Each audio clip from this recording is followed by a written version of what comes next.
आज शेतामध्ये चहा बनवून पितोय आम्ही आणि शेतातल्या चहाची चव वेगळीच येणार आहे आज.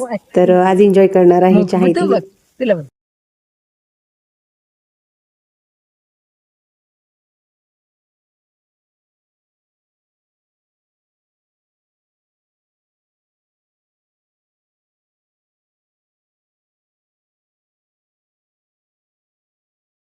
ए आदो काय करायलीस काय करायलीस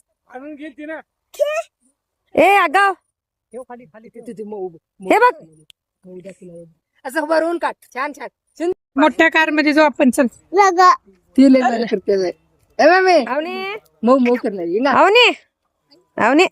रावणी इथे चल. ए आगाव चल जाऊ. अवनी इकडे बघ ओ सुंदरी ए सुंदरी हे बघा दोन मोठं बघा माऊ कसे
तुझ्या आईला